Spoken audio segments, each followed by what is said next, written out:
Good morning, St. Paul's. Today is Wednesday, October 1st, and you're watching Wolf TV, bringing you the latest news, sports, entertainment, and everything in between. We are live, and we have a great show for you today. Today is Mission Collection Day. Please be generous. We will bring the QR code up for a minute halfway through the show. Here are the announcements for today. The Spanish Club has a new meeting time. We will be meeting today in lunch in Benilde 202. Attention all 8th and 9th graders interested in trying out for soccer. There will be a brief meeting in Coach Smith's room at the beginning of lunch Thursday in room 205. Now let's look at today's news. The U.S. federal government has officially shut down at midnight after President Donald Trump and Congress failed to strike an agreement before the October 1st deadline. Both parties attempted last-minute votes to the Senate, with both failing the required 60-vote threshold. As a result, roughly 750,000 federal workers are expected to be furloughed, with many offices closing temporarily or even permanently. Essential services like Social Security, military duties, and mail delivery will continue, but without pay for now. A shutdown occurs when Congress doesn't pass the annual budget needed to fund federal agencies. It's not a money shortage, but more of a political standoff, often over issues like healthcare, immigration, or taxes. By law, the government can't spend money it hasn't approved, so non-essential operations pause and workers go unpaid. Shutdowns can last hours or even weeks, with the longest ever shutdown being 35 days in 2018 through 2019, triggered by a dispute over border wall funding. Late Tuesday, a magnitude 6.9 earthquake hit the Philippines, causing loss of life and property damage. At least 69 people have been announced as deceased so far, but more search and rescue is still going on right now. The province of Huba, which suffered most of the damage during the earthquake, has declared a state of calamity early on Wednesday after thousands spent the night in the streets amid repeated aftershocks. A state of calamity is the highest declaration of emergency and allows for the Philippine government to pull emergency funds and fully control the movement of emergency response efforts. The earthquake comes barely more than a week after back-to-back typhoons hit the islands. Good news on the Bluesberry Fest front. Staff of the event have agreed to allow Luke and I to attend as official members of the press. We will be there live, on the ground, bringing you coverage of the events all of the day. Take a look now at the Family Friendly Events official trailer and a running list of all their wonderful sponsors. Take a look.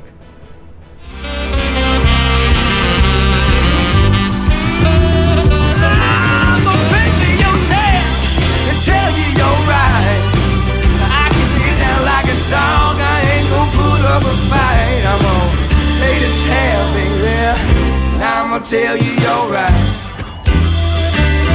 I'ma tell you you're right. I'ma tell you you're right. I'ma tell you you're right. Baby, you're right. Baby, you're right. Oh yeah, baby. Baby, you're right.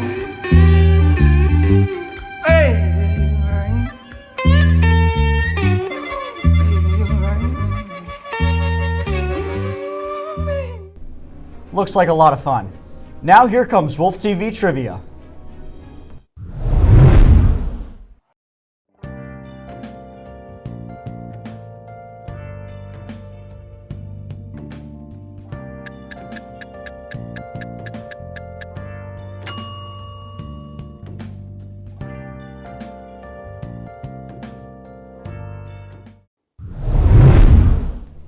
Now let's look at today's sports news.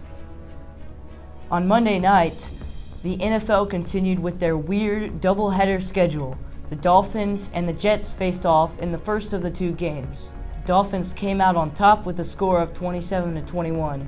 Tua Tagovailoa found his rhythm and went 17 of 25 for 177 yards and 2 touchdowns. Dolphins tight end Darren Waller made a big splash in his debut, scoring 2 touchdowns for his side. For the Jets, Justin Fields showed good signs with some athletic plays. He flashed his running ability with a 43-yard rushing touchdown. He completed 20 out of 27 passes for 226 yards and a touchdown to his wide receiver one, Garrett Wilson. Dolphins receiver Tyreek Hill suffered a dislocated knee during this game and was carted off the field and was quickly transported to a nearby hospital. In the second game, the Bengals played the Broncos. The Broncos were very dominant on both sides of the ball in their 28-3 victory. The offense accounted for over 500 total yards. Bo Nix threw for 326 and 2 touchdowns and added a rushing touchdown. J.K. Dobbins ran for 101 yards, making it the first time a Broncos player has achieved this since 2023. The defense shined as well, only allowing 159 total yards from the Bengals offense. We will now cut to the Mission Collection QR code for 60 seconds. Afterwards, we'll continue the show.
Match day 2 in the Champions League is underway. There were a lot of good games throughout. Yesterday, Atlanta took a 2-1 victory over Club Brugge after a late header goal from Pulisic. Chelsea finally got back on the winning trend and took a 1-0 win over Benfica. Tottenham faced off against Bodo Glimt in a Europa League semi-finals rematch. The Spurs couldn't get the win, but the sides drew at 2-2. In a very big game, Galatasaray upset the champions of England, Liverpool, 1-0. Liverpool is now on a 2-game losing streak and are looking to go back to their winning ways.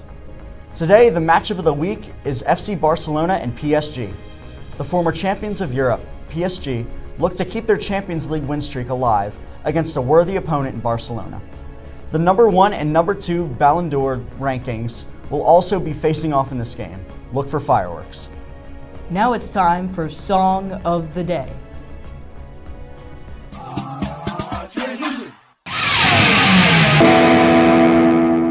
There's no need for you to say you're sorry. Goodbye, I'm going home. I don't care no more, so don't you worry. Goodbye, I'm going home. Now let's take a look at the world of entertainment. An AI actor has been causing a ruckus in Hollywood. Tilly Norwood started her own Instagram account and first appeared in an entirely AI-generated comedy video back in July. Norwood was created by Psychoa, the AI division of the production company Particle 6. The AI creation was unveiled at the Zurich Film Festival by creator Eline van der Velden, an actor and producer, who described Tilly as the next Scarlett Johansson or Natalie Portman. The company said that the robot was attracting attention from a lot of agencies and acting jobs. Famous actors all over Hollywood were irritated by the announcement. Famous actor Emily Blunt called the creation really scary and offered some advice to Hollywood agencies. Matilda star Mara Wilson wrote, "What about the hundreds of living young women whose faces were composited together to make her? You couldn't hire any of them?" Game of Thrones and Fantastic Four star Ralph Ineson reacted to the announcement by posting profanity on X, or formerly Twitter. The actors union SAG-AFTRA condemned the creation of Tilly, stating that it is opposed to the replacement of human performers by synthetics. Forza Horizon 6 is confirmed for release in 2026 on Xbox Series X and S and PC, with a PlayStation 5 version to follow later. The game takes place in a fictionalized open-world Japan, featuring both urban and rural environments including the ambitious Tokyo City, and will emphasize JDM cars and Japanese car culture. Players can expect a varied map, dynamic seasonal changes, and opportunities to build their racing status to legend. Featuring its biggest and densest map yet, which will include a mix of tight city streets, mountain roads, and open plains. However, no release date has officially been revealed. Now, Gary's going to tell us about one of his favorites in a segment we're calling Gary's Faves. Take a look.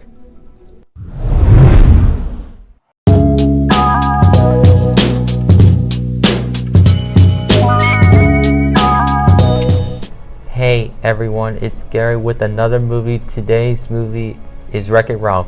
This Disney film is one of my favorites. The story happens inside an arcade where video game characters come to life. I think this movie does a great job showing how important friendship is. Watching it makes me feel thankful for my own friends and mentors. I give this movie 10 out of 10. If you haven't seen it yet, you should definitely check it out.